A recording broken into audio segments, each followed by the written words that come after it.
ಯಾಕೆ ಕೊಟ್ಟೆ ಅಂದ್ರೆ ನಿಮ್ ಕಸುಬುದಾರ ನೀಡ್ತಾ ಕೊಡ್ತೀರಾ, ಬೇರೆ ಅವ್ರ ತೆಗೆಯಲ್ಲ. ತುಮಕೂರು ಜಿಲ್ಲೆ ಕೊರಟಗೆರೆ ತಾಲೂಕಿನ ಚೆನ್ನರಾಯನದುರ್ಗ ಹೋಬಳಿ ಕೂರಂಕೋಟೆ ಗ್ರಾಮ ಪಂಚಾಯಿತಿ ವ್ಯಾಪ್ತಿಯ ಜೋನಿಗರಹಳ್ಳಿ ಗ್ರಾಮದ 45 ವರ್ಷದ ರಮೇಶ್ ಸಾಲ ಬಾಧೆಗೆ ಸಿಲುಕಿ ಸಾವಿಗೆ ಶರಣಾಗಿದ್ದಾರೆ. ಮೃತ ರಮೇಶ್ ಹೈನುಗಾರಿಕೆಗಾಗಿ ಮೈಕ್ರೋ ಫಿನಾನ್ಸ್ಗಳಲ್ಲಿ ಲಕ್ಷಾಂತರ ರೂಪಾಯಿ ಸಾಲ ಮಾಡಿಕೊಂಡಿದ್ರು ಎನ್ನಲಾಗಿದೆ.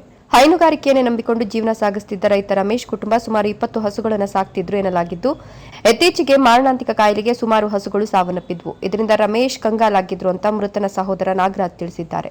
ನನ್ನ ತಮ್ಮ ಹೈನುಗಾರೆ ಇಲಾಖೆ ದನ ಸಾಕ್ತಿದ್ದ, 20 ದನ ಇದ್ವು. ಹಿಂಗೆಲ್ಲ ಕಾಯಿಲೆ ಕಸಾರಿ ಬಂದು ಸತ್ತೋಗ್ಬಿಟ್ವು. ಜಮೀನು ಕಮ್ಮಿ ಐತಿ, ಕಟ್ಟಕ್ಕಾಗ್ದೇ ಹಿಂಗೆ ನೇಣು ಹಾಕ್ಯಂಡು ಸತ್ತಲ್ಕಪಟ್ಟೆ ಸಾಲ ಐಸ ಅಂದಾಜು ಒಂದು 25-30 ಲಕ್ಷ ಐಸ.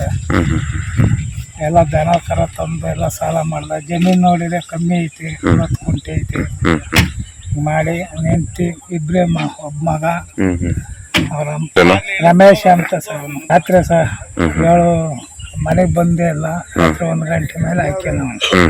ವಿಷಯ ತಿಳಿದ ತಕ್ಷಣವೇ ಕೊರಟಗೆರೆ ಪೊಲೀಸ್ ಠಾಣೆಯ ಅಧಿಕಾರಿಗಳು ಸ್ಥಳಕ್ಕೆ ಭೇಟಿ ನೀಡಿ ಪರಿಶೀಲನೆ ನಡೆಸಿದ್ದಾರೆ. ಮೃತ ರೈತ ರಮೇಶ್ ತನ್ನ ಹೆಂಡತಿ ಮತ್ತು ಒಬ್ಬ ಮಗನನ್ನು ಬಿಟ್ಟು ಅಗಲಿದ್ದಾರೆ. ಕೊರಟಗೆರೆ ಪೊಲೀಸ್ ಠಾಣೆಯಲ್ಲಿ ಈ ಸಂಬಂಧ ಪ್ರಕರಣ ದಾಖಲಾಗಿದೆ. ಇನ್ನು ಸರ್ಕಾರ ತಕ್ಷಣವೇ ಎಚ್ಚೆತ್ತುಕೊಂಡು ರೈತನ ಸಾವಿಗೆ ಸೂಕ್ತ ಪರಿಹಾರ ನೀಡಬೇಕು ಅಂತ ಗ್ರಾಮಸ್ಥರು ಮನವಿ ಮಾಡಿದ್ದಾರೆ. ತಿಮ್ಮಯ್ಯ, ಈ ನ್ಯೂಸ್ ಟಿವಿ, ತುಮಕೂರು.